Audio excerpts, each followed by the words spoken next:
ఇప్పుడు ఎక్కడికి వెళ్తున్నాం? తెలీదా?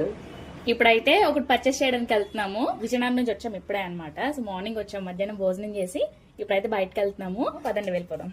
యాక్చువల్గా ఇదైతే ఇప్పుడు ప్లాన్ కాదు, ఒక 2 months తర్వాత అయినా తీసుకుందామని అయితే అనుకున్నాం అనమాట.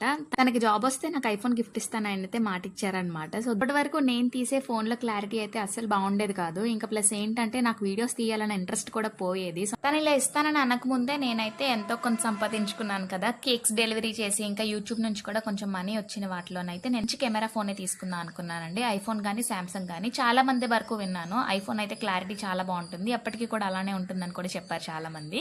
సో ఐఫోన్ అనే ఫిక్స్ అయిపోయాను. లేటెస్ట్ వెర్షన్ ఐఫోన్ 16 అయితే తీసేసుకున్నాను అనమాట. రేపు వెళ్ళిపోతున్నారంటే ఈ రోజు ఈవినింగే నాకైతే కొన్ని ఇచ్చారండి. నెక్స్ట్ అయితే రిలయన్స్ డిజిటల్ కి వెళ్ళి ప్రైస్ కంపేర్ చేసుకున్నాను. రిలయన్స్ డిజిటల్ కన్నా యాపిల్ స్టోర్ లోనే మనకి ఇంకో 4000 ఎక్స్ట్రా డిస్కౌంట్ అయితే వచ్చిందండి వీకెండ్ ఆఫర్ లాగా. సో కలర్ ఆప్షన్స్ 5 ఉన్నాయి కదా, అందులో ఈ సీ గ్రీన్ కలర్ అయితే నాకు బాగా నచ్చింది. సో ఆ కలర్ అయితే ఇక్కడ లేదని చెప్పి దాబా గార్డెన్స్ నుంచి అయితే తెప్పించారండి. సో నేనైతే ఫైనల్లీ ఐఫోన్ 16 అయితే పర్చేస్ చేశాను. మీలో ఎంతమంది ఫోన్ యూస్ చేస్తున్నారో కామెంట్ సెక్షన్లో చెప్పండి. మీ ఎక్స్పీరియన్స్ ఏంటి?